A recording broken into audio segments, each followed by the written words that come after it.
Western Spring Television. Ours it is.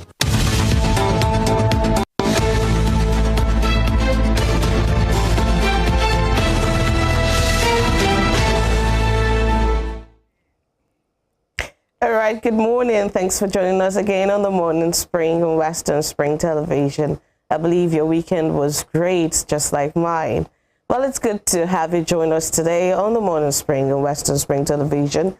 And you can follow us on all our social media platforms, on Facebook, on Instagram, on Twitter at Western Spring Television. You can stream us live on YouTube at Western Spring Television or watch us on the Star Times channel 190, the DTT platform. And you know what we do for you on this show? We bring you insightful newspaper reviews, engaging in interviews, and then the trends. But Emmanuel is not here today.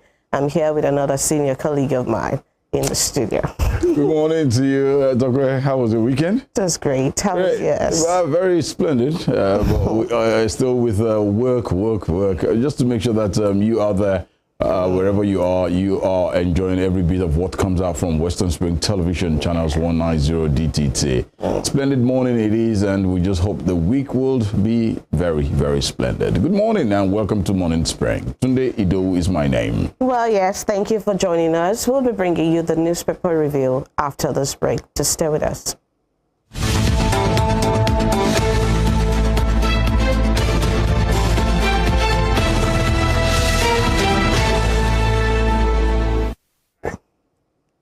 Right, we're starting this morning the newspaper review with a Punch newspaper, and the headline says, States paying governors jumbo pensions owe 3 trillion naira debt. And the writer, TUC wants governors to pay workers' arrears. Experts flay jumbo packages. Well, states are said to be paying governors jumbo pensions, and then the states are owing 3 trillion naira debt. I mean, it's something we've always talked about on the show about the robust packages that politicians seem to be going home with. And then, they have this backlog of debts, that they're having, owing their, the workers in the state. And then TUC here is warning governors to pay workers' arrears. And then experts are flaying the jumbo packages. Amazing. Let me take my set of headlines from the Guardian newspaper this morning, and you have that big bold caption there. It says 17 years after Paris Club relief, external debt rises to $41.8 billion. And that's massive. That's a huge one there. Yes. And when you have countries having this kind of debt profile on their heads, I wonder what inflation will look like at this moment in time. When a particular administration has tried to clear up debts, and then you have just few administrations down the line, mopping up this amount debts is really huge. And I just hope that Nigeria can move, really move ahead, from this particular thing. But back on the Punch newspaper, just above the nameplate, 86 senators will support me, says Akpabio. We're still having the NAS crisis and all the, permutations happening right there. Akpabio is saying this morning that 86 senators will support him. And then, that last week, the APC settled for Akpabio being Senate President and all of this there. But it's not something that is going down well with other senators. But then Akpabio is saying 86 senators will support him. And that means that because APC has 59 senators in the House, and then Evie is saying 86 senators, it means that other, from other members from the opposition are going to support him. But let's see how that pans out this week in the NAS, National Assembly. But that's on page 18 of the Punch newspaper. And to page 25, just beside that story, operators demand tough sanctions as Nigeria loses 313 billion naira to oil thieves. We've been having several, cases of oil theft, in the nation in the past, few years. And then it's right that the operators are demanding tough sanctions, as Nigeria has lost, 313 billion naira. That's huge. And we just hope that people can, try to see, foresee what the outcome of all of this, their activities will be on the nation. And, it's always to the detriment of the people and not mostly to, government officials now. It's always to our detriment. And now we have lost 313 billion naira. That's, added to our debt profile. It's not speaking well at all. And, scary. So scary. And if we want a better Nigeria, we need to do better. Absolutely. Well, on page 14 here, we can see, but the judge there, it says, why I rejected requests to visit Tinubu. But I'm not sure why, but you can always check page 14 of the Punch newspaper to get more on that story. And just below the nameplate and to the left, side of that paper, says Speaker Abbas Betara split opposition camp. Well, I can remember Femi on the show last week. He talked about the fact that the opposition, it's to determine how APC would have a stronghold in the House. It depends on how strong or unified the opposition is.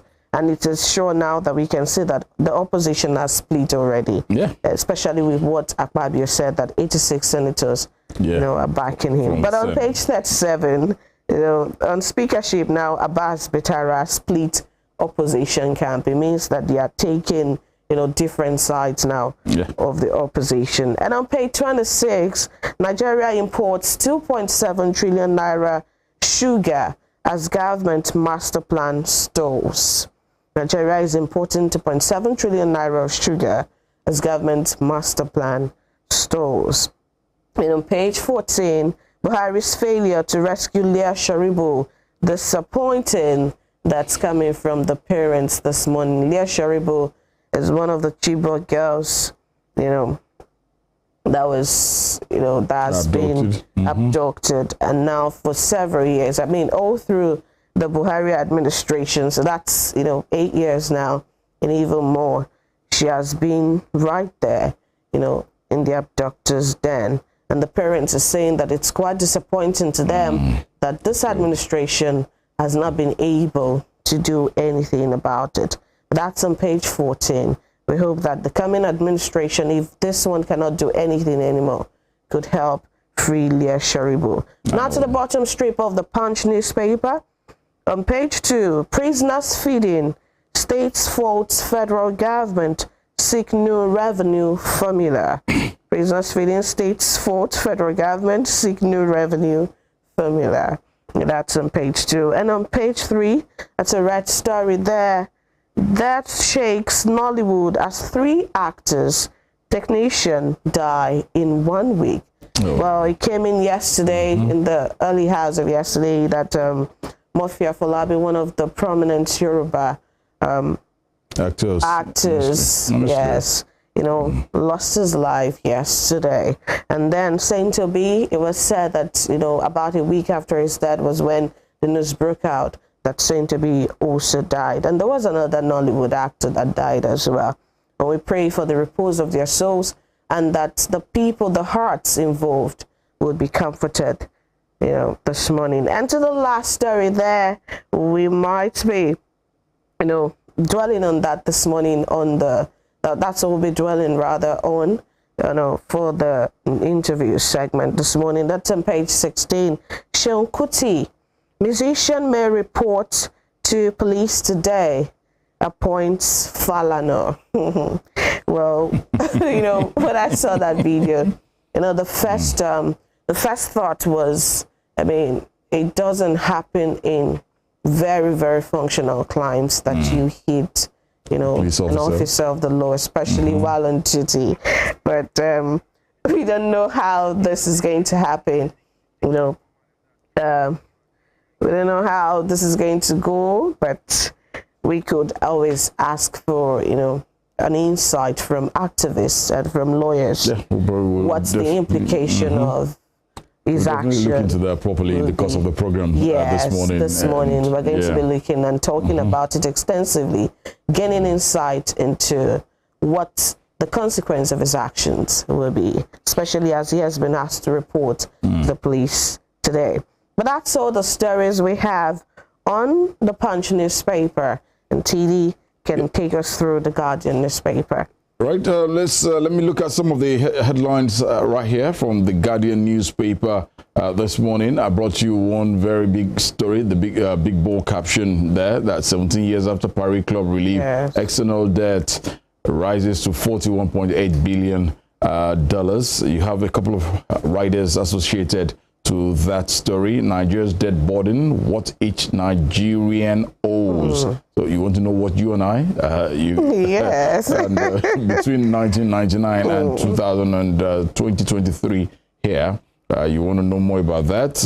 Also, you want to know more about the debt per Nigerian jumped from 17,800 under ex-president Obasanjo to 368,421 under President Muhammadu Buhari.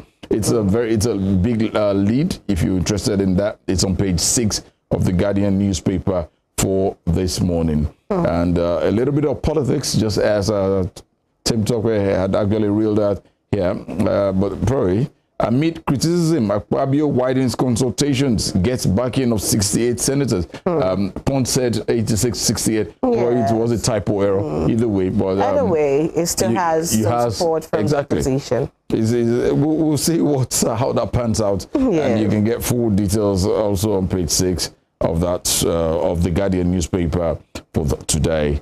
2,518 Nigerians evacuated from Sudan. That's credited to NIDCAM, speaking there in the midst of the war-torn country. About over 2,000, almost 2,600 Nigerians have been evacuated, and they are back home. And I keep saying there's nothing like home, but either way, I know the situation. Everybody seems to like look. There are better opportunities out there. That's why they've gone to Sudan, because all things been said, not that I have any bias or a terrible mind concerning Sudan, but you wouldn't be able to compare Sudan with Nigeria. But probably because of what's going down here, that's what's driven our people. Education-wise, why is Sudan? Nigeria still has, well, honestly, it might be probably because of the strike action that took long. Yeah, that's what's drove many people out, but whichever way, like you said, there's a place like home. And I think that people can begin to see that now. That really, to unify your home front is the best way, rather than leaving it for people to take. Yes. Absolutely. Still with the Guardian newspaper for today, fuel subsidies suspend disbursement of $800 million loan to federal government. Serap urges World Bank. That's been the controversy last week when we heard Mr. President asking for that loan of $800 million, and he has less than 20 days to go in for this administration. Serap is coming out to say, look, leave this loan for the incoming government, where they can renegotiate with the World Bank, and let's see how this pans out. Because most people tend to look at $800 million at this moment in time is probably going to be take home for members of this administration. So if you think, all right, $800 million loan, why don't you leave it for the next administration? Whatever you want to use that loan for, let this administration come in and go for that loan and then execute it if the World Bank will grant. Because Nigerians are watching, and it's a little bit scary. Because rationally thinking, I mean, that's how it's supposed to be. Seriously. Really, but we would always have something to talk about. I mean, if this drama did not happen, we won't have something to talk about on the review. And that's it. This grudge between Bode George and President-elect, it's been there over the years. And there was a time Bode George had said that he will leave Nigeria if Tinubu ever wins the presidential election. Wow. Now that he's the president-elect, so many stories, so many things are associated to why Body George is angry, or why because looking at the headline here from the Guardian newspaper, it says, "I have no grudge against Tinubu. George insists." Some have said they tried to bring up a reconciliation, but he said no, probably he wasn't going to go. Well, I don't know. We just hope our elders, our leaders, will be able to show us the right direction so that we can get this right. And last but not the least, from the pages of Guardian newspaper this morning, despite hike in bill, Lagos filth waste worsen. I don't know. Seriously, there was a time whereby even if you're getting into Lagos after passing through Baga, you're coming close to Ojota, and you're probably coming over the bridge heading towards Third Milambri, where they have the waste things. You will eat the ooze coming out from, or the stench coming out from that point in time. And the fields all littered all around. It's been a while I've been to Lagos. I just hope this has changed. And I just wish and I hope that even other states can take a cue that, look, rather than allow all this filth to be dumped somewhere and put somewhere where it when the breeze comes now, the rains are coming. It's here. And before we know it, if you're not careful, all these things come in and it gets to the gutters, the drainages, whereby they are even choked. They are not. The passage isn't there, and terrible things, disasters, diseases come in there. So, if you're interested, you can check out all these headlines making the round from the Guardian newspaper for this morning. Right, and then moving to the Nation newspaper, the headline says Tinubu is best prepared ever for president, says Akode. And the rider, expect 50-year master plan for incoming administration, what to do on economy. Well, during the Obasanjo regime where Tinubu here, many people have been saying, especially, governors, past governors now of Lagos State, have been talking about the master plan that Tinubu had laid down in Lagos State. And I think that's what Akande is saying again, that we should expect a 50-year master plan for incoming administration. But I don't know if we can always put Nigeria side by side Lagos. I mean, Nigeria is a wider span.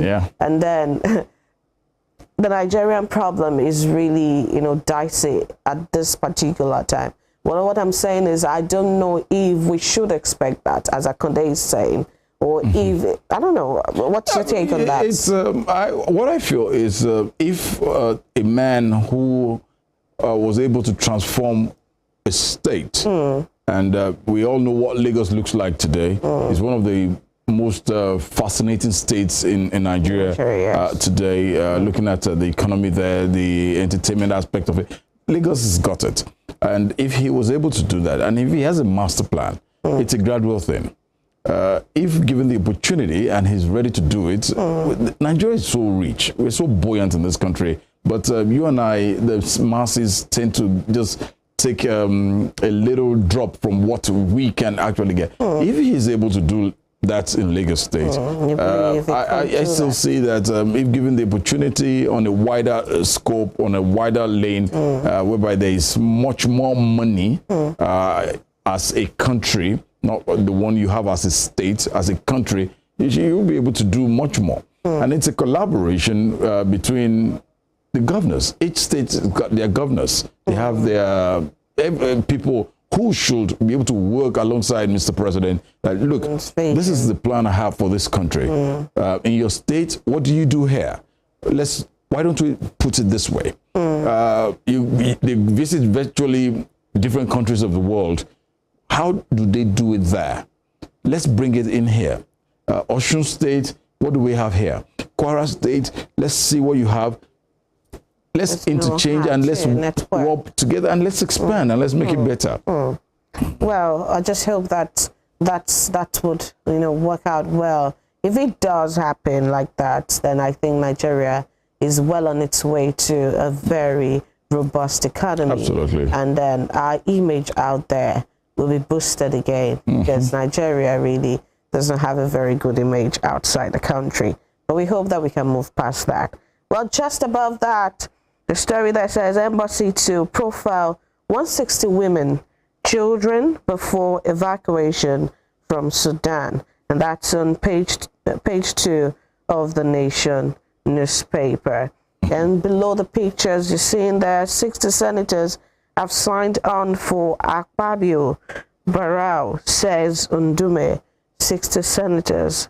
69. Yeah, 69 senators have signed on for Akpabio. Barrow, says Ndume. Well, it's looking like most of the senators are tending towards Akpabio, just like the APC had. Yeah, I think, the way looking at that, Akpabio seemed to be having an edge at the Senate, right? But I think where the issue is the speakers, the House of Representatives, because you have Tajuddin Abbas, whereby the APC is saying, it's Tajuddin Abbas, and Abbas is a loyalist to former Speaker Femi Gbajabiamila. So looking at him there, but some are saying no, they don't want Tajuddin Abbas, this Barrow. Whereby looking at power going to the north as well. But some people are still saying Tajuddin Abbas. So it's dicey. Yes, it is. We're looking at. We just hope we're talking about the zoning. Exactly. I mean, we have the president already as a Muslim and his vice a Muslim. It won't bode well. Well, if the Senate has it as a Christian, then I don't know if maybe some concessions could be made in that regard. Well, beside that story, rising food prices, cash crunch push inflation to 17-year high. 17-year high. That's rising food prices, cash crunch push inflation to 17-year high. And the writer says CBN plans reform to crash rates, boost purchasing power. CBN plans reform to crash rates and boost purchasing power. But we hope that can be done and done quickly too. But that's on page 8 of the Nation newspaper. And to the bottom strip, 2 businessmen excrete 193 cocaine pellets in NDLEA custody. Page 6. I mean, this year alone, we've seen NDLEA, nabbing people that have put cocaine in yam tubers, that have put cocaine in kegs of palm oil, and now, excreting 193 cocaine. Just 2 people. Yes. That's an average of about 90 something pellets that you have to swallow. I honestly, Nigerians, we could be funny at times. Okay, so this is happening now. NDLEA was the one who nabbed these people. Just imagine if it happened outside the country, that they were caught outside. Just imagine what it is for our reputation, which is already dwindling. It's not even holding any weight out there. But we're glad that NDLEA has been, on their game, ahead of the game, this year. And it's kudos to them. And we hope that they can do more to nab these people and curb this particular, activity and vice. Well, just above the nameplate, Olubadan or your ruling houses disagree over Makinde reform. Well, that's some power tested there. And still the ruling houses have not been able to reach a concession on who to, can be allowed. Yes. And that's on page 32 of the Nation newspaper. And on page 6, senators reps for inauguration in makeshift chambers. And writer, 30 billion naira renovation ongoing. That is on page 6 of the Nation newspaper. And to page 7, NERC bars discourse from billing disconnected customers. NERC bars discourse from billing disconnected customers, although I don't know why you would even, think about billing people who have been disconnected in the first place. But it's great that they've been barred, from billing disconnected customers. And I'm sure those people will be adamant they won't even want to pay, because what their argument will be is, even when they were connected, they were not getting value for their money. But then it's a good thing, it's a good development. And on page 6, Nollywood actor Murphy Afolabi passes on. Oh my. It's quite sad. It's sad for Nollywood, it's sad for Nigeria polity as a whole, and we hope that we can actually move past this, sad event. Seriously. And then that the hearts involved still remain comforted. But that's all we have. That's so much we have on the Nation newspaper this morning. From this day newspaper that I have with me here, let's check out some of the headlines here. The big bold caption there says, Akpabio reaches out to aggrieved senators elect. Is beginning to act as take charge. Yes. Look, let's calm down. A couple of writers associated to that story says, pledges 10th NAS will pursue pro-business legislations. Sanwo-Olu backs Akpabio. Jibrin receives senators-elect in Lagos, urges inclusion in choice of presiding officers. We're looking now for legislators who will do the needful. Yes. But it's so funny. Power is a very interesting thing. Everybody wants to be Yes. at the top of their game. Well, let's let them. Whoever is set to become who. We just need that round peg in the round hole. Yes. Let's get this moving. Yes. Even they've not been inaugurated already. We're beginning to see skirmishes. We're beginning to see power tussle. Yes. So what becomes of the Senate if once they get the powers, they get everything done? Then we begin to see. We just want to see you guys do the needful, please, at this moment in time. Yes. Still staying with at the 10th National Assembly, Northern Group threatens to withdraw support for APC. Tinubu. Why? Because you want to know more about that, it's on the pages of this day newspaper for today. And let's move over a bit above the major story there.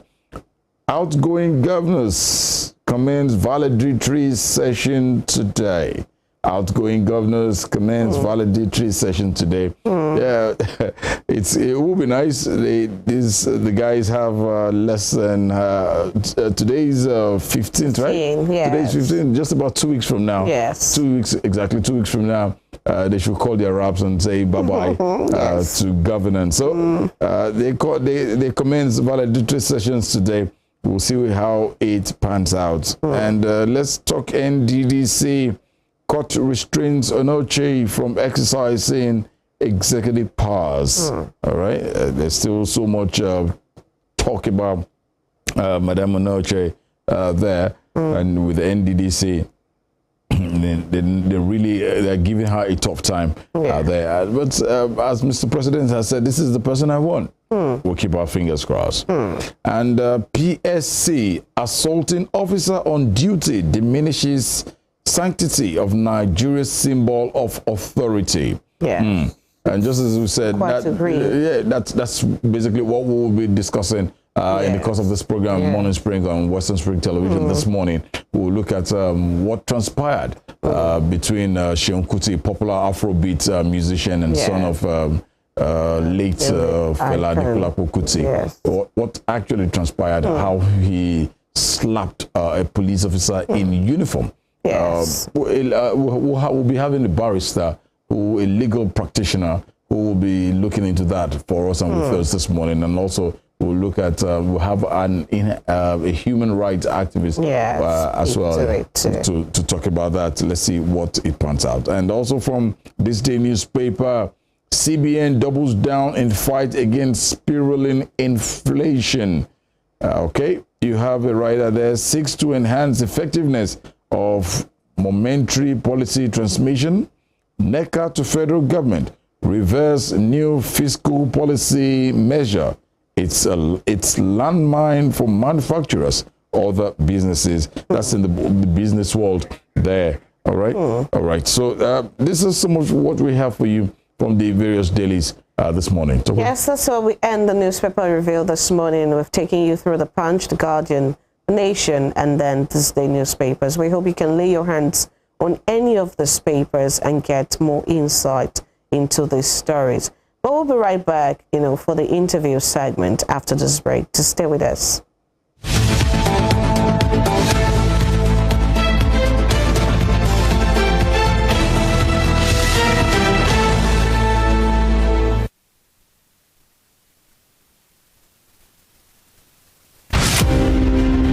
Badamasi Adegoke Adelabu was a prominent figure in Ibadan politics and Western region before Nigeria's independence.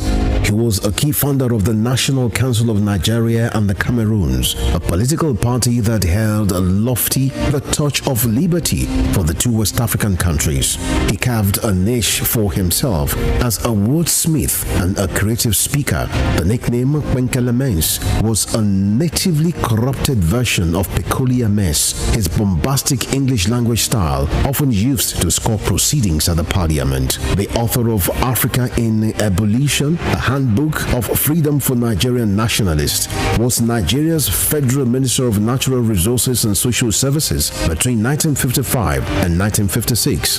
He died in an auto crash on the 25th March 1958 at the age of 42. Western Spring Television identifies Adegoke Adelabu as a watershed character in history.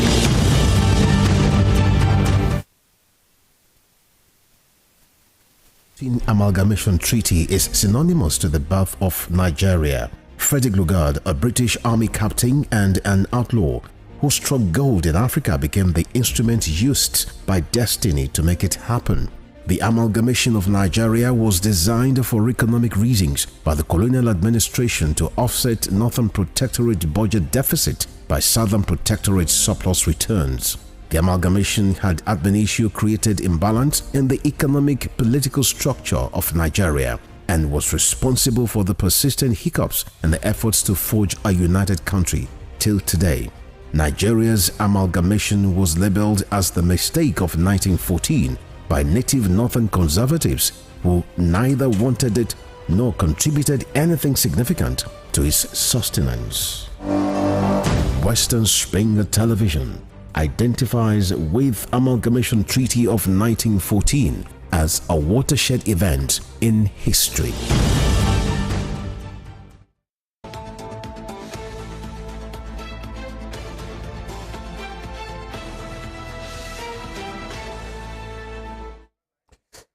All right, you're welcome back. It's still Morning Spring, and thank you for joining us on WSTV, Western Spring Television, channels 190 on Star Time. Stunedo remains my name. Tokwe decided to step out. But notwithstanding, let's get down to the basics of what we want to do today. In the course of the week, of last week, we saw what happened, what transpired between popular Afrobeat musician Seun Kuti, who actually slapped a police officer in uniform. And Nigerians have come out to say, react to that. And basically, the Inspector General of Police, Baba Ahmed Alkali, has ordered for his arrest at this moment in time. It's been a mixed situation at this moment in time. But with me in the house this morning, I have a barrister who will help us look at this legally, for what could be the end result of the situation between Seun Kuti slapping a police officer in uniform. Could this lead him to jail, to prison? What are the technical things? What does the Constitution say about a citizen? Has the, I don't want to use the word they will always refer citizens are at this moment in time. But a man in uniform, a police officer in uniform, and an ordinary citizen. I don't want to ordinary. Not Seun isn't ordinary, but definitely there are two different set of people in Nigerian as well, in which we are all slapping a policeman in uniform calls for concern. But let's get to understand what are the basics, what are the things that could come out of this situation at this moment in time. Joining me this beautiful morning is a barrister at law from the University of Oyo-Ekiti. It's a pleasure to always have Barrister Shobowale, PhD. He's a man of so many titles, but thank you for joining me this morning, sir. Thank you for having me. Now, good morning to our listeners out there. Seun Kuti was seen in a viral video in the course of last week slapping a police officer. As a barrister, as a Nigerian, what's your reaction to that first? Well, you see, one thing is, I've always said this, and this is an opportunity for me to re-emphasize it. Okay. In this country, we like dealing with the fruits without considering the root. Now, the Constitution is very clear. During the EndSARS saga, when I saw some youths coming together, I asked them, what are your requests? One of them said, the police will always hurt us. They will do this, collect our phones, do this and do that. I said, look, everything you are asking for is in the Constitution. Do you understand? Now, what Seun has done is a complete violation of Section 34 of the Constitution of the Federal Republic of Nigeria, 1999 Constitution as amended. Okay. Now, I will, to educate our people at home, because a lot of us are guilty of this. Even parents are guilty. Section 34 reads, says that every individual is entitled to respect for the dignity of his person. Can you imagine that? Now, you see, one thing we need to understand is this. Even when the court, if the court gives a death sentence, you know, this person has been tried and convicted, and death sentence has been served. Do you know that even as at that time, when that person has lost his right to live, do you understand? He still has right to the dignity of his person. That is why there is no death sentence without the mode of execution. So once a death sentence is given, there must be a mode of execution. It should be death by hanging. It should be death by this. It should be death by that. Do you understand? Okay. The people to carry out the execution are not expected to slap that fellow who has been convicted by the court. Okay. Can you imagine that? Okay. So for someone now, it's in phases. I've told you about, before someone can be convicted by the court on giving a death sentence, you know the kind of offense that person must have committed. Absolutely. Even as at that time, that convict still has the right to dignity. Now, in Nigeria, we did not train people. We did not explain the Constitution to them. We don't know the content of our Constitution, so people live anyhow. We all came out to condemn Seun. Seun is wrong. There is no point. There is nothing to discuss about that. If he is right or wrong, it's absolutely wrong, no matter what the situation is. I'll still explain the extent to which it should be dealt with. Even though under provocation, he is still wrong. Oh, very wrong. When you talk about provocation, you see, it's an excuse that at times we want to bring up and here and there. When you talk of provocation, not to a man, it's to a fellow civilian, it's a different case. Okay.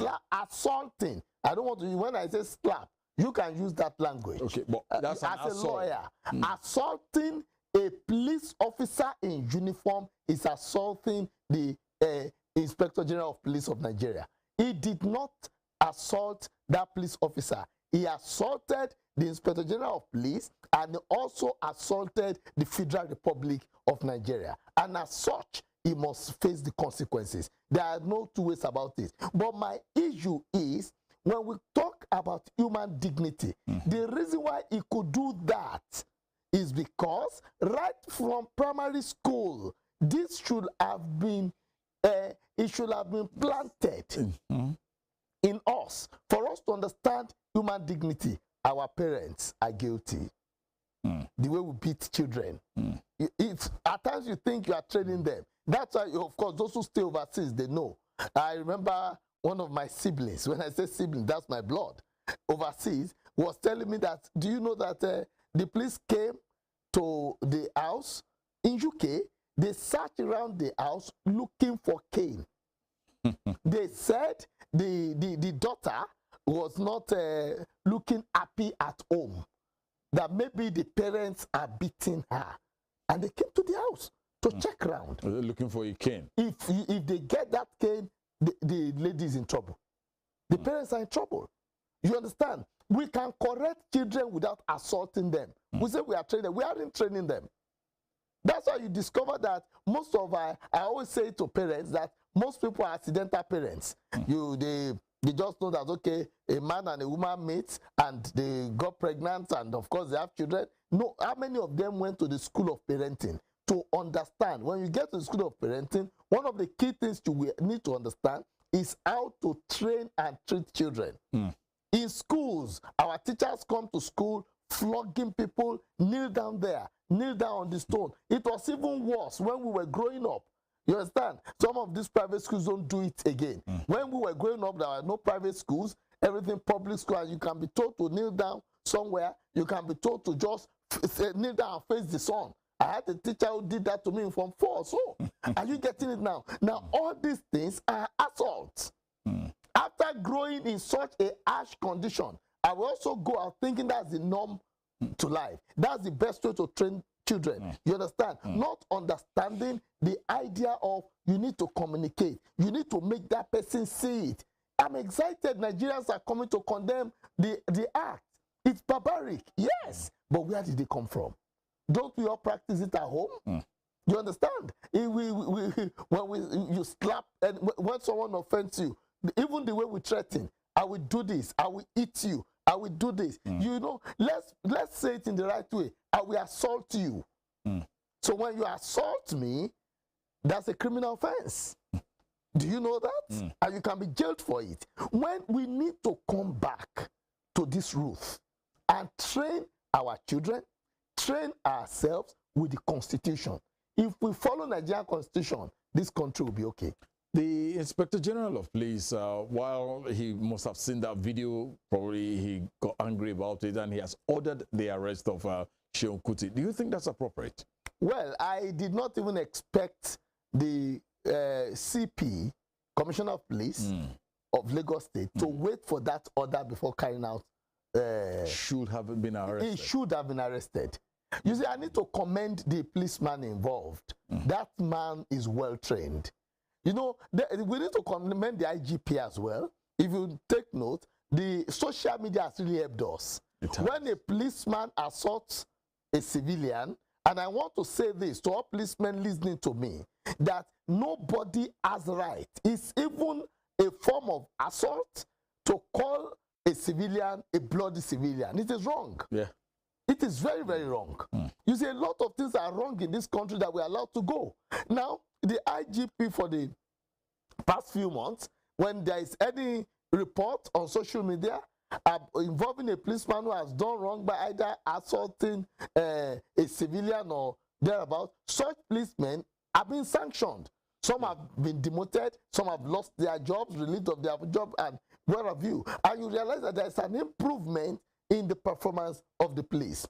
Now, this young boy who took this barbaric step, you understand, has shown us the mentality we carry. That's another thing that the stars, in quotes, need to understand. You know, when you are a celebrity, you should be an example. Absolutely. You should be an example. He has not shown any example. And now, he is now realizing, if you think Nigeria is corrupt, think twice. Nobody has commended this young man. Nobody has celebrated what he has done. Everybody is saying, young man, you are wrong. Young man, these are the same set of people complaining about the assault from the police. This shows that what Nigerians are asking for is justified and is justice. Do you understand? Nigerians are not saying we don't want police officers. Nigerians are not saying embarrass police officers. Nigerians are saying let the police do their job, let the civilians do their job. But the question is, the police officers, do they know their job? The civilians, do they know their right?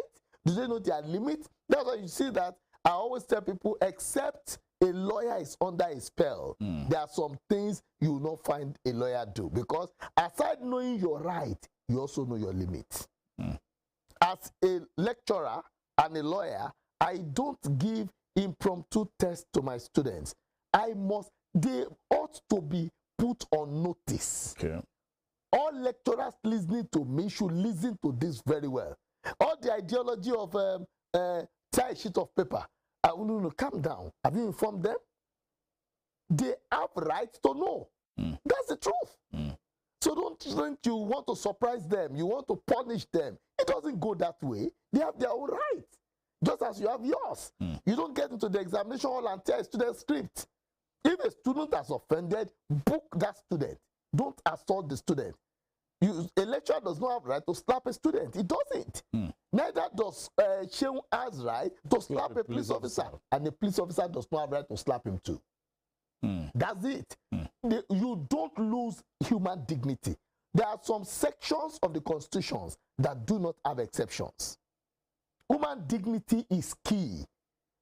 I explained it, I think, on this station one day. I went to teach in a university, one of the renowned university here. I was invited as a guest lecturer, and in class, 500 level students. I just called out the lady. I said, stand up. She stood up. I said, kneel down. The classmates were saying, we're looking at what's happening. I said, kneel, and I was very serious. You understand? I looked straight into her eyes. I said, you should kneel down. She looked at me. Oh, well, reluctantly, and the rest, she knelt down.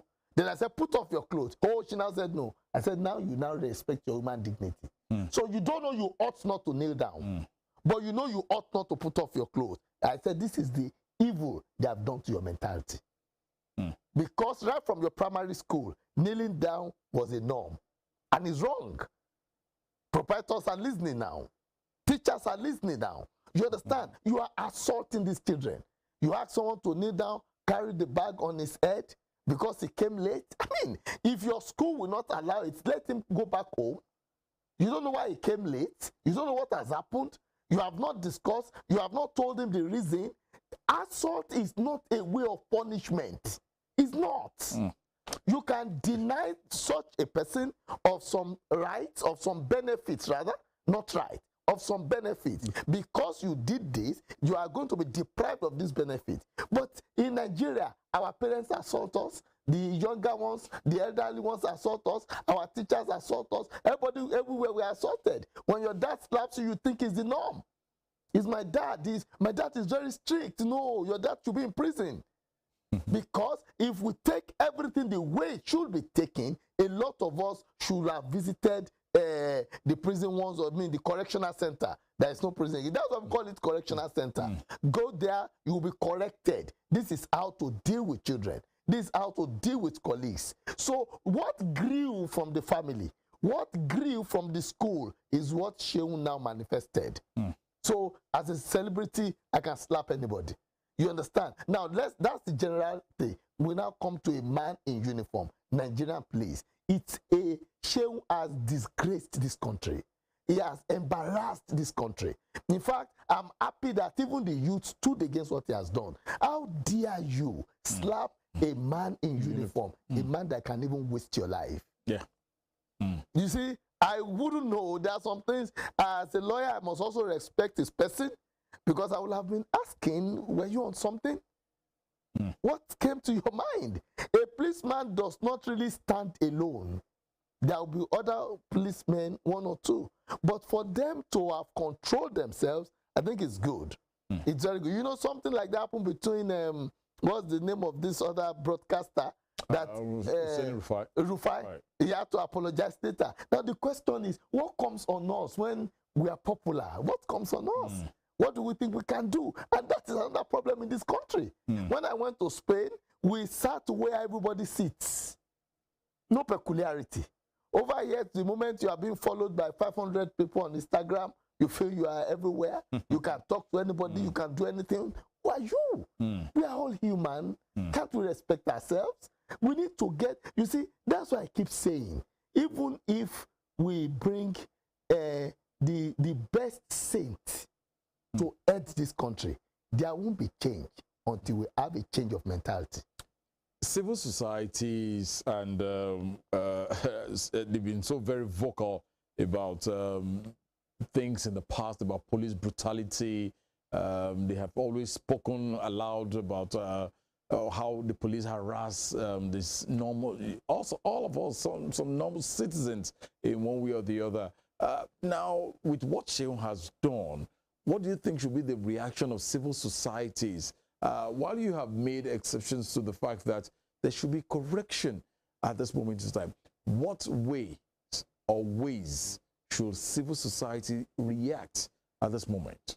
You see, I have told you once again, root, fruit. The civil society is condemning the acts of the police, the brutality, Yes. the wrong acts of the police. Based on what are they making the corrections? Is it based on the Constitution or based on just don't be brutal? When you tell someone don't be bad, where there is no law, there is no sin, isn't it? Which law makes assault, brutal behavior, makes it a crime? That's the section 34. And the civil society is aware of it. You see, when people form a society, and it's for a purpose, the purpose is the police are too harsh, they are not doing this, they are not doing that, you understand? But they don't understand. When you come to, that's why you see that most people cannot write, so they cannot go to court without a lawyer. Because when you get to court, you say, he slapped me. I will never tell a judge that you slapped someone. No. Slap is not in the law. The person has been assaulted. Do you understand? So slapping someone, hitting someone is now part of the assault. Do you understand me? So the police, the civil societies, they need to also be informed properly about what is right and what is wrong. Then on the side of what Femi has done, Seun rather has done, the expectation is they should come up with the same force so that everybody will understand. We are not fighting the police. We are fighting what is wrong in the society. From whoever it is coming from. So I've mentioned lecturers. I'm a lecturer. I'm not going to support any lecturer who assaults students. I've mentioned the case there. Neither will I support any student assaulting a lecturer. So it's not the parties involved, it's the crime, the act. So if the civil societies are condemning assault, whoever is the recipient, you understand, should be defended, and whoever is the causative agent responsible should be condemned. In this case, Seun, Seun that perpetrated that evil should be condemned by all. But he said it was provoked. That was why he had to do what he did. And that the police officer threatened to kill him and his family. You see, he must have an excuse. When he gets to court, he will provide the evidence. How the police officer that, you see, when people talk at times, Yoruba has an adage. If you think you know how to talk, some people know how to listen. You are provoked. The police officer threatened to kill your family. He has not killed the family. He has a gun you don't have. So the best way to stop him from killing your family is to slap him. So now that you have slapped him, he won't kill his family. Then when the police officer stopped him and said, I will kill your family. I mean, that's why he's on the road. What led to, I mean, you get what I'm saying. So now, but there's a question I was expecting from you.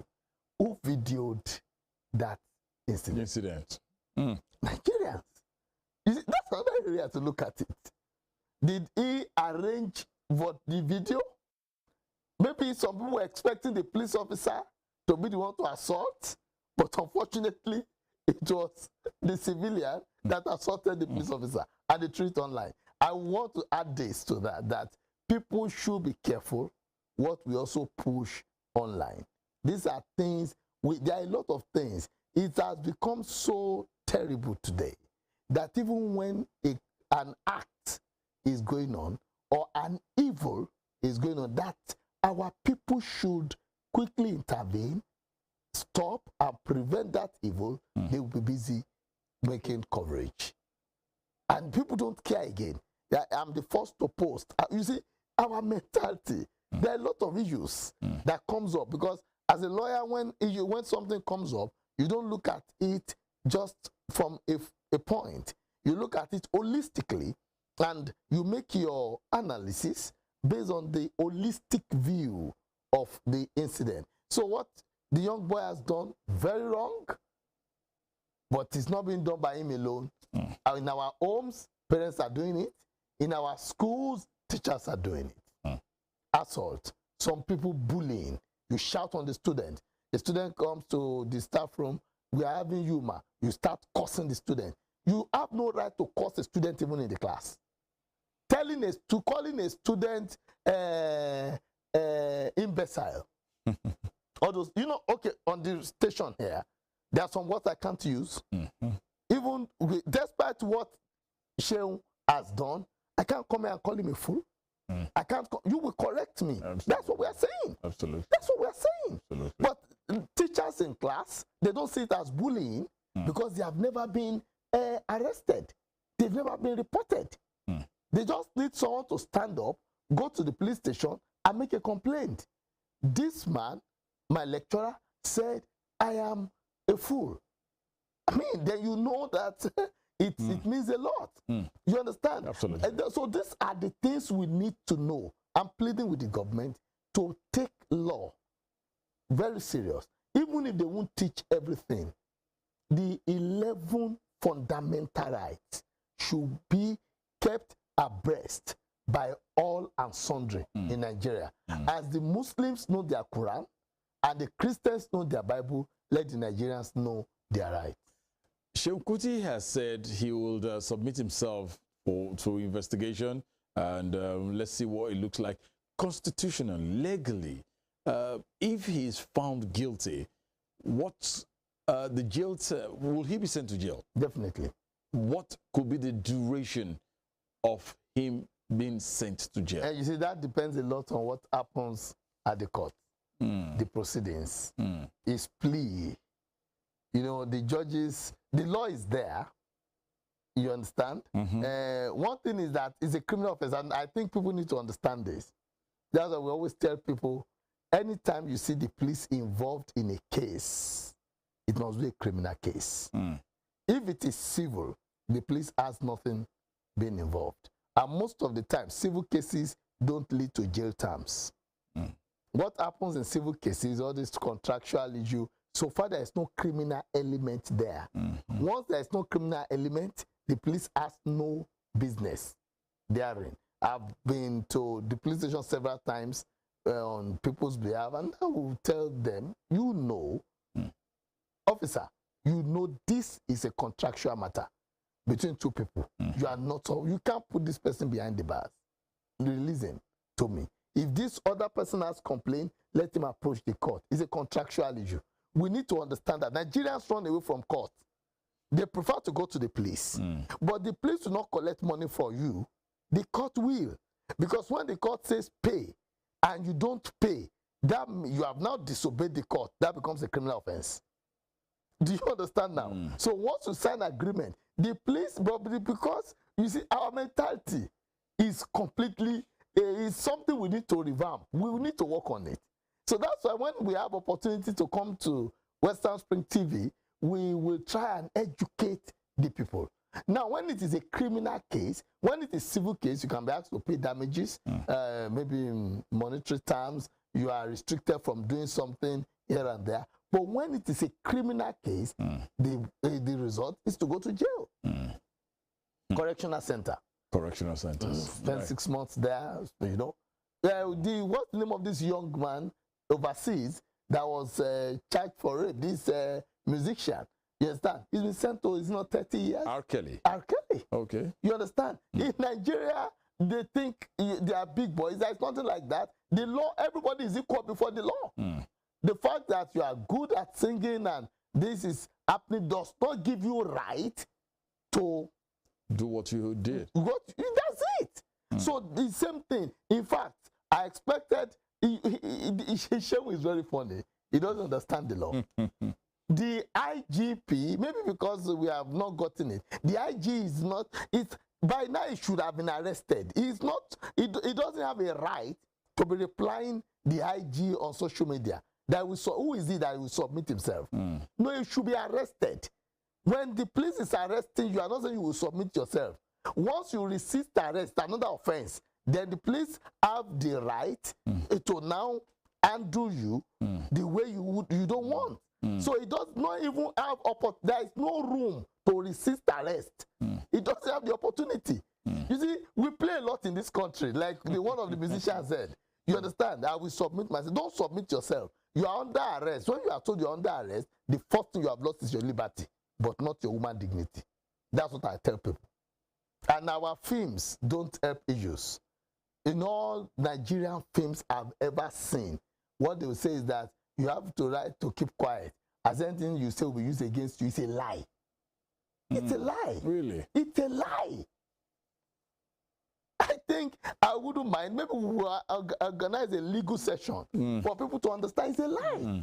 If I'm arrested by the police for murder, you understand, for example, that's a capital offense. And when they came in and I started saying, sorry, I killed him, I didn't know he was going to die, everything said there, you understand, is said under duress. That's the truth. So they cannot tell me that everything I've said will be used against me, because everything I've said there is not even a statement before the court. What they should be saying is, you have the right to keep quiet, you understand? But in fact, that's not even, it's not a job of keeping quiet. You have a right to ask, what's your offense? And you have a right to your lawyer. And I will say this for free. If you get to the police station and the police officer asks you to write a statement, don't argue with them. Write the statement. Okay. So far your lawyer is not with you, and a member of your family, or a member of your family, or someone of your choice, so far the person is not with you, everything you have written is null and void. Wow. Yes. Really? That's it. Well, let's come down to, we remember what happened some years ago, the NSAS issue, and it was all about this police brutality that triggered that in Nigeria. Yes. Do you foresee such happening at this point in time, looking at who Shehu Kuti is, the son of a popular Nigerian who is well respected? Can this trigger any of such? Moderator, Nigeria is growing. NSAS seriously cannot even come again. You see, one thing we need to understand about this country, I really love this country. We are learning fast and we are growing. If you see the way social media has assisted us, we once discussed at a time the number of police officers that have been demoted, relieved of their jobs, disciplined one way or the other, in the last 2 years is more than the ones that have experienced such in the last 10 years. The reason is because the social media. So you can't ignore. The police officers are also conscious now. It's coming into their psyche. When you look at NSAS, NSAS came when it got to the peak. The youths could not bear it again. You understand? You see, I've been a victim before as well. When the police officer, I mean, the way they want to embarrass you, and in the night, you have to be careful. We have to be careful. I think what I did then was a traffic offense. I took a wrong place where it was dead in the night. It was around 11 p.m. I was just like, let me go. They blocked me. You know, they followed me to the ATM. Yes. So when they were fighting NSAS, virtually everybody, even Oni of Ife, said maybe his daughter or something was a victim. Everybody had one thing or the other to say about what these police officers have done. You understand? Now, that has changed over the time. It has changed because there is now discipline. Now, if Sheung is also dealt with, you see that nobody can come out to fight with him. That's why I commended the police officer. I have not read people commending him. No, you didn't ask me, but I have studied the video, studied the situation. That police officer, looking at it, even naturally, that Sheung will not face that man. That man has his own training as a police officer, but he just kept his calm. A fellow, now forget about police now, a fellow man, a younger person slapping him, he kept quiet looking at him. That maturity, I give it to the police officer.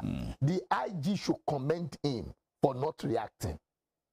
He should have been the one talking about provocation. If you are provoked by words of mouth, you will reply by words of mouth. Barrister, because of our time, Yes. Let's say the Constitution has actually given the police officers, the police agency, so much powers. And if we look at it, it causes a whole lot, because even ordinarily the good ones, just like the police officer that was slapped and he kept his cool, even if he has to stop you, but once you sight that uniform, there's that little bit of annoyance inside us as citizens that these people are here again. How can we smoothen a solid relationship as citizens and the police? Well, Western Spring Television has a lot of role to play in this, and other media houses. The government most especially, our education as well. You see, I need to say this. The Constitution did not give the police so much power as we think. We gave them. You understand?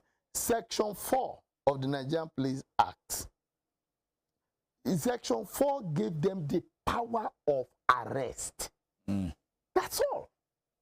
As we are in the studio now, the police officer can come and claim that the wristwatch on you was stolen.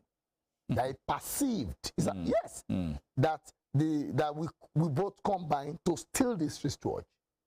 My dear brother, by law, he can arrest us. Take us to the station. We will call our lawyers. He will inform us, this is what you have done. I'm charging you for theft. Do you understand? If you sold this wristwatch to me, or if I sold it to you for 500,000 naira, and you have given me 200,000 naira, you are owing me 300,000 naira, the police has no business in it. It's a civil case, contractual issue. But I will go to the police officer to report to you that you are owing me 300,000 for 7 months. You have not paid me. And the police officer, he knows he doesn't have the right, but I gave him the right. Will come to you, arrest you. You will also be pleading with him. You have given him the right. He will not take you there. But once he sees your lawyer, he will calm down. Because the question is, what did he do? This is what we experience with them. You understand? Later they will laugh. They will not say it's a bailable offense. Is it an offense that concerns you? No lawyer will get to the police officer on contractual matter and be laughing with him. You don't have a right in this case. You can't charge this to court. Let this other complainant approach the court. Do you understand? Absolutely. So now by the time you want this correction, it should start from the roof, right from the primary school. Let everybody know it's right. All these primary school children, police officers are there. Army officers are there. They are in primary school. They aren't police in primary school. They are not army officers in primary school. They are not president in primary school. They are just Nigerians. Right from that time, tell them what is right, what is constitutional.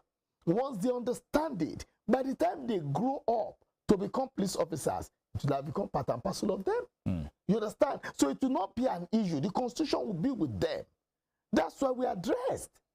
Why can't I come to the studio putting off my clothes? In some parts of the world, they don't put on clothes. That's how they grew up. Let us grow our our children with what their rights are and what their limits are. Once you know your right as a student, and a lecturer is going beyond that, you will inform him. But if that lecturer was not born a lecturer, when I was in primary school, I wasn't a lecturer. What they told me then is what I'm still living now. So let's start from the root. It's a pleasure speaking with you. I've really put a couple of things down. I've learned quite a whole lot from you in this case of Seun Kuti and the police officer. But I know in the course of the week, we'll see where this will lead and what will be the outcome. Well, Nigerian police should just help us and ensure that I don't expect us to be dragging this. Right now, Seun should have been in custody. He should have written a statement. It's a bailable offense. So someone should have taken his bail and the matter should be charged to court. It's a criminal issue. It should be charged to court. The police should not be wasting time. We should not even be hearing that the IG gave celebrity is a Nigerian. There is no celebrity in law. It doesn't. When Funke Akindele had issues, wasn't she dealt with? Because I know that the police went to search his house and he wasn't found. He wasn't at home. Maybe he's on the run. That is it. So the attempt has started. So if he's on the run, we will not conclude he is. Yes. You understand? There are laws for the police to follow to get him arrested. Now, with the social media, he has been assisted. He knows he's being looked for. So the earlier he submits himself, the better. But you can't be on the run in Nigeria. When the police needs you, I want you to understand something.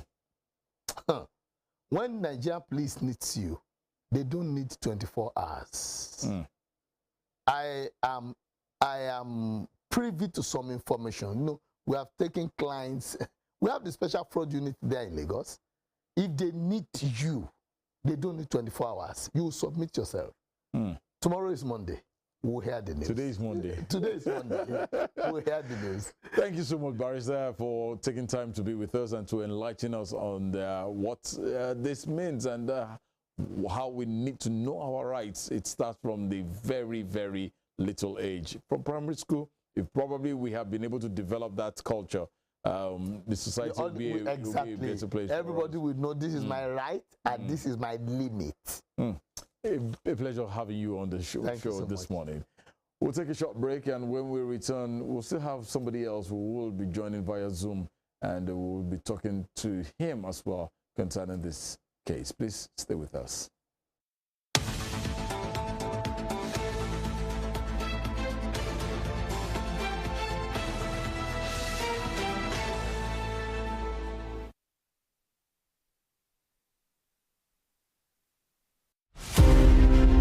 Born Jeremiah Oyeni Obafemi on March 6, 1905, Obafemi Awolowo was a prime architect of Nigeria's independence and most consummate advocate of free education and social welfare in Africa's most populous nation.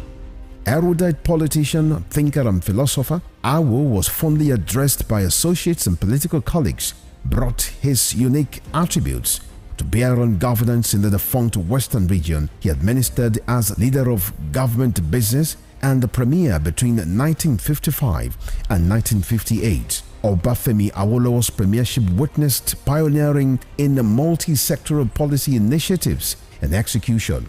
The Western region under his administration paraded several enviable records. First television station in Africa, first real estate in Nigeria, first high-rise building in Nigeria, first modern sports stadium in Nigeria, first agricultural settlement in Nigeria, first modern civil service secretariat in Nigeria, and first industrial estate in Nigeria. His face is on 100 Naira denomination as a mark of honor for his distinguished services to his country. Western Spring Television identifies Obafemi Awolowo as a major character in history.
Nelson Rolihlahla Mandela was an anti-apartheid activist who gave his all for the elimination of what has been described as the world's most vicious rule of the unjust and man's inhumanity against man. He was born July 18, 1918 in Mvezo, South Africa. Educated and trained as a successful legal practitioner, he took up the gauntlet of a human activist against segregation by the minority white supremacists in South Africa. At the climax of his trial for treason, orchestrated by the minority South African government, the great crusader for democratic equality was prepared to pay the supreme sacrifice to establish majority rule in his native land. He told white jurists that if achieving freedom for his people was worth his life, he was prepared to die. Nelson Mandela spent 27 years in Robben Island, described as the most notorious prison in the world. It was from this same prison that he came out as a free man to assume office as South Africa's first black president in 1994. Western Spring Television identifies Nelson Mandela as a watershed character in history. Born 16th September 1923, named Harry Lee Kwan and known as Lee Kuan Yew, he was often addressed by his initials of LKY. Lee Kuan Yew was a barrister and the first Prime Minister of Singapore between 1959 and 1990.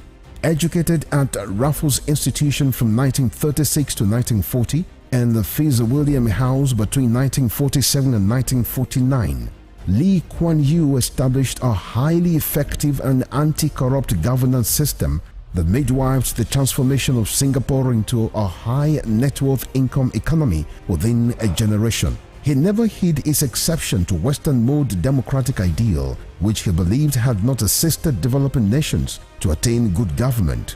Before his death on 23 March 2015, the People's Action Party, which he founded, had used his political influence to establish the United World College of Southeast Asia to expand his economic ideas among countries that constitute the Asian Tiger.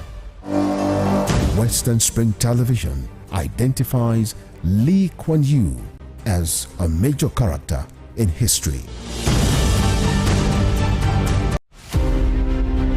The Korean War of 1950 to 1953 pitched North and South Korea against each other in response to intrigues by nations beyond their border with different interests from those canvassed by the two brother nations. The Korean War had all the nuances of an external conflict induced by powers that were interested in subjugating North and South Korea. Japan had leveraged on its military power to annex Korea in 1900 and imposed a military union that did not sit well with the citizens. Japan not only lost its war of conquest against Korea, all its powers were obliterated by the effect of the World War II. The end of World War II got Korea divided into two nations along 38 parallel lines by the instrumentality of the United States of America and the Union of Soviet Socialist Republic. The Korean War lapsed into a Cold War when it stopped the prying eyes of external forces into the internal affairs of a nation now divided along its north and southern territories. Western Spring Television identifies the Korean War as a major event in history.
Funmilayo Ransome Kuti was an educationist and advocate of women's rights. She was recognized for her vitriolic comments against colonial policy of taxation as it affected the Nigerian women. Bere, as fondly addressed by her women followers, Funmilayo championed the initiation of universal adult suffrage, which gave an unprecedented leeway for women to contest elective offices and power to exercise voting rights. Married to a foremost educationist and teacher, Israel Oladotun Ransome Kuti, the first president of Nigeria Union of Teachers, Funmilayo Ransome Kuti was the mother of children who inherited her spirit of activism. Olufela and Be Kololari, the former, a renowned musical legend. She was the first female student of Abeokuta Grammar School and the first female to own and drive a car in Nigeria. The award recipient of Member of Order of Nigeria MON and Lenin Peace Prize, was born on 25th October 1900 and was killed on the 13th April 1978 by rampaging road soldiers in Lagos. Western Spring Television identifies Funmilayo Ransome Kuti as a watershed character in history. Aminatu, the legendary Queen of Zazzau, is best known to historians as Queen Amina of Zaria, an old walled town and capital of the Hausa state of Zazzau. Amina was a great warrior and the first woman to rule the ancient kingdom of Zazzau. The 34 years as queen witnessed an unprecedented expansion.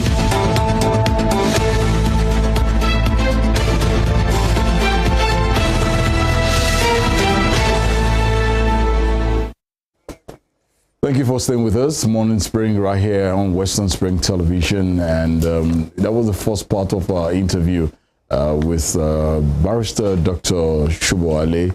I want to thank him most sincerely for being there.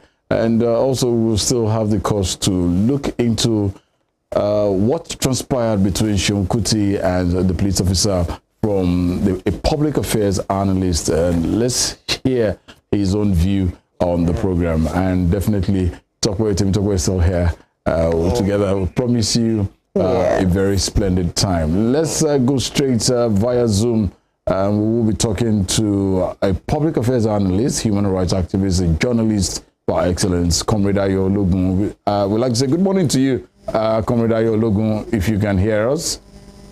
Good morning. Thank you for having me. Thanks. I can hear you. Sir. Good.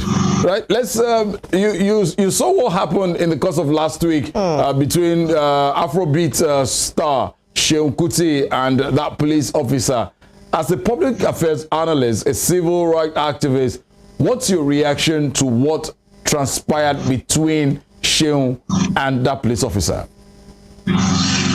Thank you very much. What we saw at the weekend, over the weekend in the video that have gone viral, which is the confrontation between Femi Kuti and, of course, an unknown police officer, because his name has not been made public as of now, is a further show of the decadence that we have in society, which cuts across both the police force and, of course, an average civilian.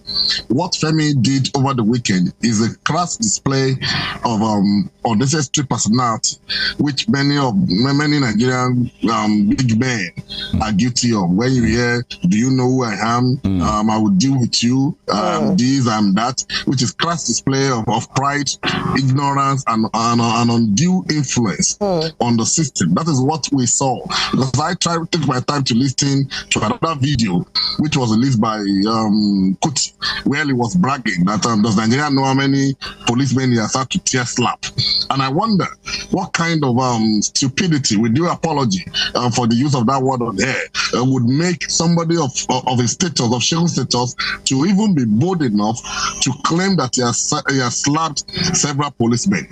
What he does not know is that he has not only slapped policemen, he has slapped the integrity of Nigeria. When we respect men in uniform, maybe civil defense officers, police officers, men in the Nigerian Navy or Nigerian Army uniform, we are not respecting the personality of that person inside the uniform. We are not even respecting the gun that person is holding in his hand. What we are respecting is the identity of the nation that person represents. the identity and the integrity of the nation that that person represents by wearing that uniform. That is what we respect.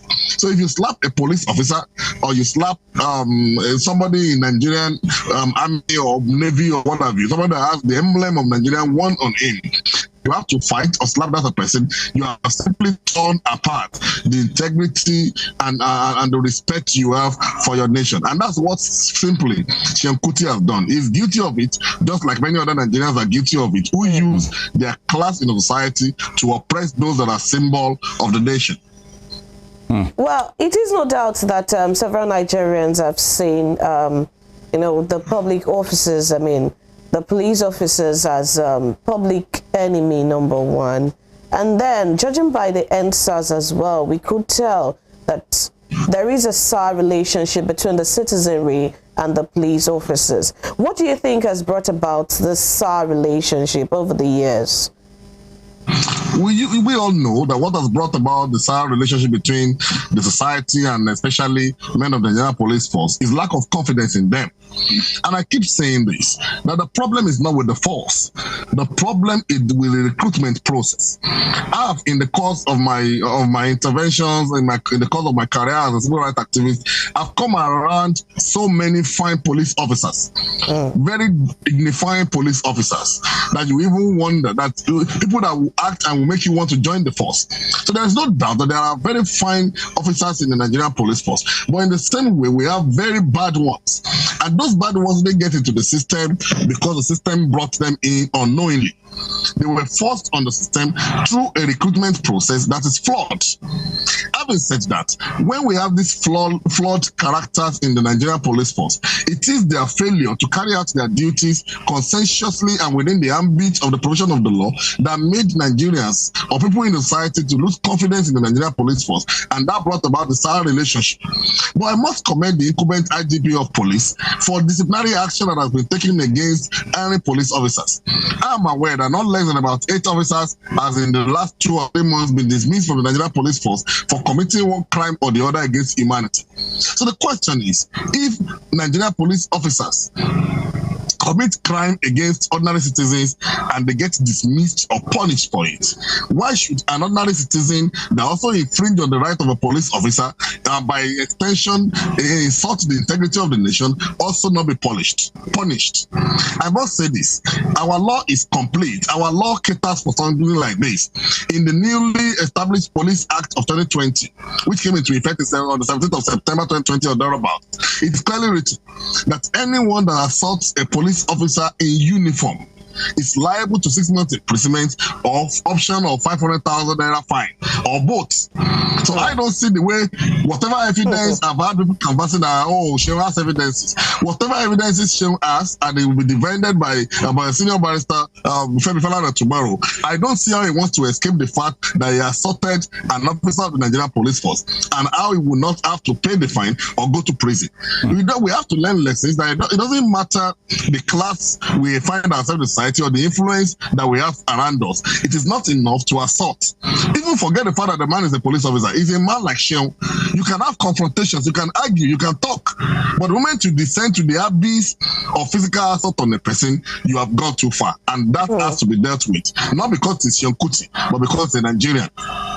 Now, let me look at the aspect of the civil societies whereby they have been so vocal and critical of police brutality in Nigeria, where they talk a whole lot about harassing and brutality against Nigerians. Where do you think the civil society should come in at this moment in time?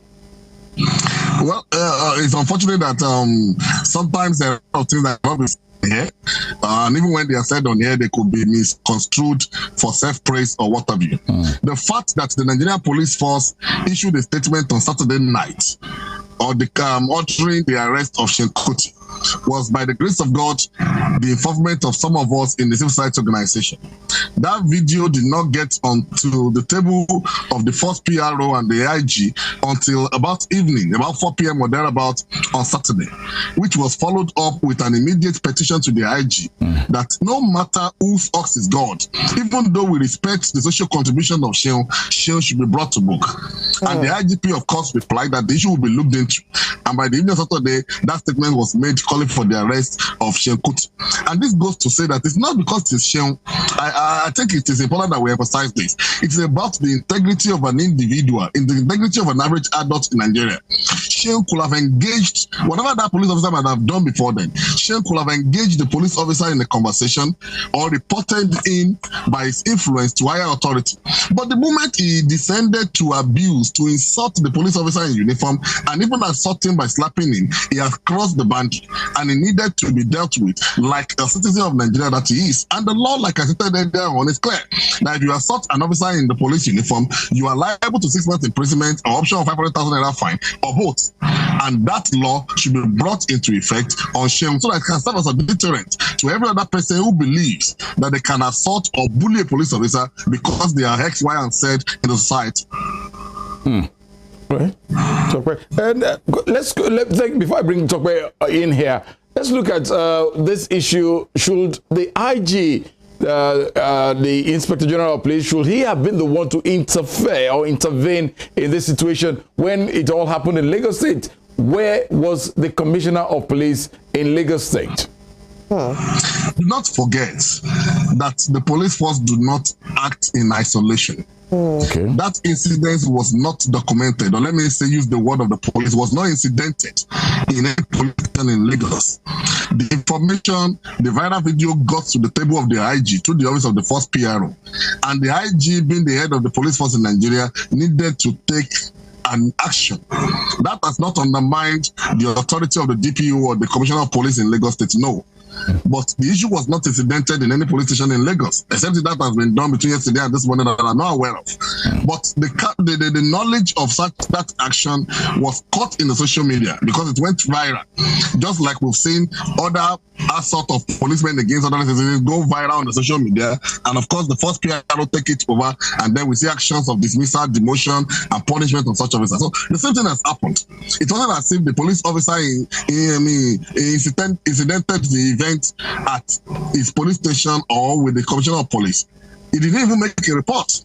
It is the video that went viral that got to the table of Muyiwa Adejobi, the first PRO, and by extension got to the table of the IG, who needed to take an action by his position as the IG. So that has in no way undermined the authority of the DPO or the Commissioner of Police in Lagos State. It became a national issue, and the IG cannot go to sleep because it has not gone through the hierarchy of the police force from the DPO to the area command to this and that. No, it doesn't have to be that. He's the head of the police. And when such actions that affects officers under him is concerned, he needed to take an action, and that action he did take, and we are commending him for it. Okay.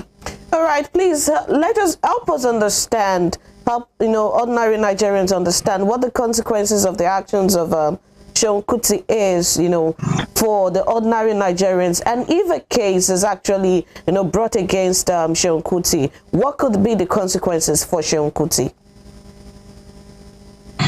Let me reiterate again. Now, as ordinary Nigerians, or I don't want to use the word ordinary, we are all Nigerians. None of us is ordinary. We are equal before the law. As Nigerians, anytime you come across a human being, whether man or woman, or woman in uniform, it could be the police, it could be the Nigerian Air Force, the Nigerian Army, Civil Defense, anything that carries the emblem of the Nigerian state or the authority of the Nigerian state. Anytime you find anyone in uniform with the emblem of the Nigerian state, what you expect in that person is not the person inside the uniform. It is the emblem and the authority of state that person carries. I think it is important that we understand this. So even if it's your brother or your sister, you can slap him or beat him or throw jabs at him when he's another person in the house. But the moment he comes on inside the uniform and the emblem of the Nigerian state, it becomes an identity. It becomes an example. It carries the authority authority of the state. And as such, it cannot be beaten. Or you just say, because it's my brother, you remove his car, or you remove this and that. No. You are tampering with the authority of the state. And every Nigerian should understand this.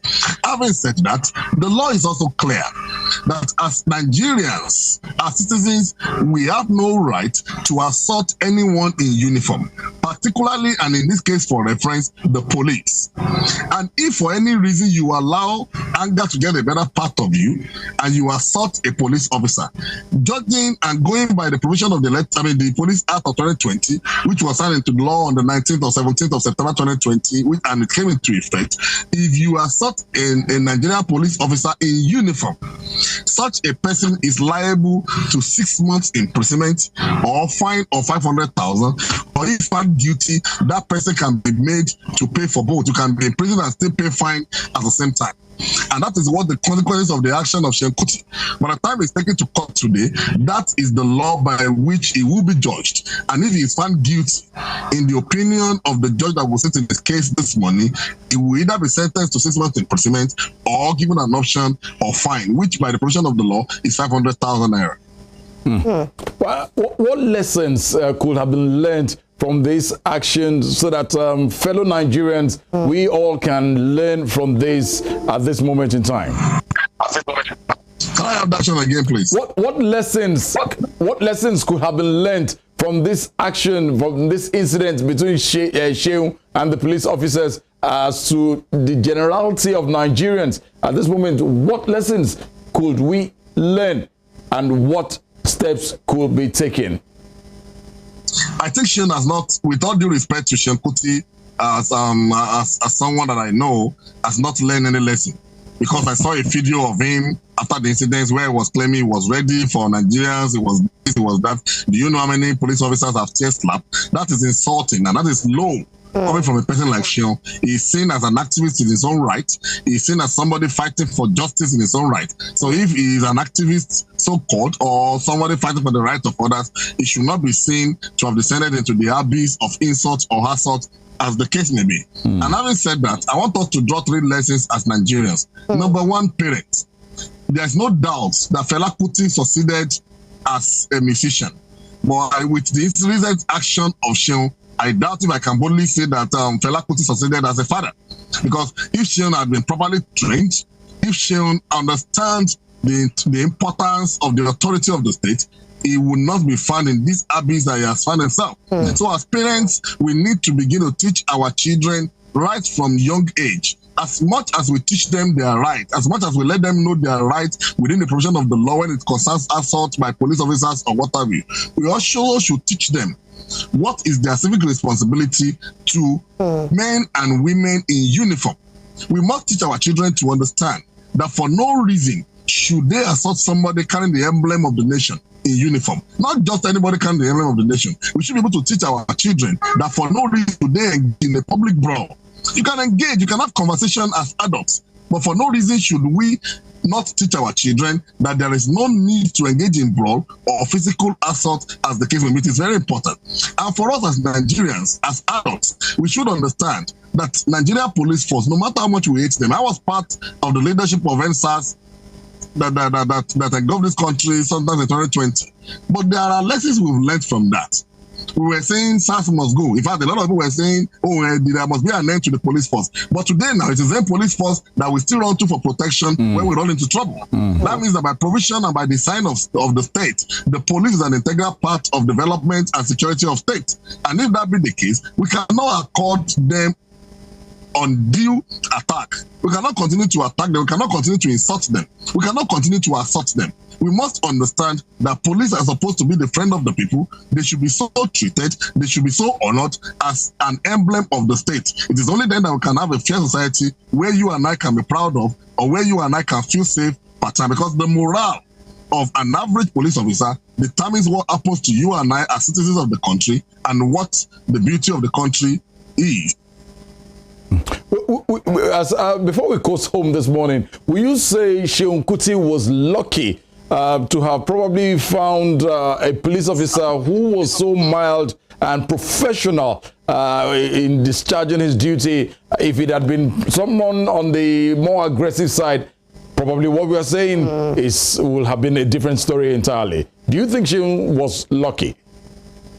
Yeah, Seun is very lucky. Maybe because the police officer recognizes him for who he is. Because we know, with respect and without an insult to the police officers of this country, we know the average temper of a Nigerian police officer. So perhaps Seun was that lucky because the police officer and maybe his colleagues around recognize who he is, and they of course know what can come out of the action if they also assault him.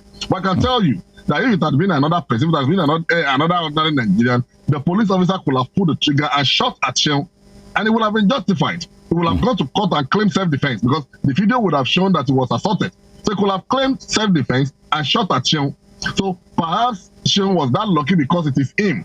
They could recognize him. But what happens if that happens to an average Nigerian that is not known, that does not have an identity? So I dare say that Seun was lucky, and another Nigerian that engages in such might not be that lucky. Quickly, the Constitution has given so much powers to the Nigerian police. But this relationship, we don't seem to have it between the police and the citizens. How can this be smoothing in the long run? Because we have a long way to go in life. Well, the first thing that we need to understand, if we must have a quality relationship between members of the Nigerian police force and the people, is to first of all build trust. The hierarchy and the authority of the Nigerian police force has a lot to do in building trust. And one of such things is what they are doing by ensuring that any police officers that hurt or assault another citizen is promptly dealt with. I have witnessed dismissal of several police officers who have committed one crime or other against personalities and against humanity. And so this is one of the ways to rejig the interests of the people in the Nigerian police force and to have them so respected, knowing that if a police officer he will not hide under his superiors to be given clemency, that such a police officer will be dealt with. Having said that, it's also important that as Nigerians, we begin to give the Nigerian police force another thought, a second chance, if we can say it's assault. We must begin to understand that they are first of all a part of the society. A police officer does not exist in isolation. A police officer is a product of the society. So if we must have a clean police force, we must have a clean society. We must reorder our values. We must understand that any police officer is a reflection of us as a people. And if we must have a clean police force, then we must have a society whose values orientation is reordered. All right, we'd like to thank you most sincerely, Comrade Ayo Ologun, a public affairs analyst, a human rights activist, a journalist, for joining us. Thank you very much this morning for joining us. Thank you very much. That calls it a wrap on the program Morning Spring this morning. Thank you for being a part of our journey and of our lives. We'll be back again tomorrow on another edition of the program. On behalf of the entire transmission team, Tunde Idowu is my name. Thank you for joining us this morning. I'm Temi Tope Ajijola Oluola. Have a nice day.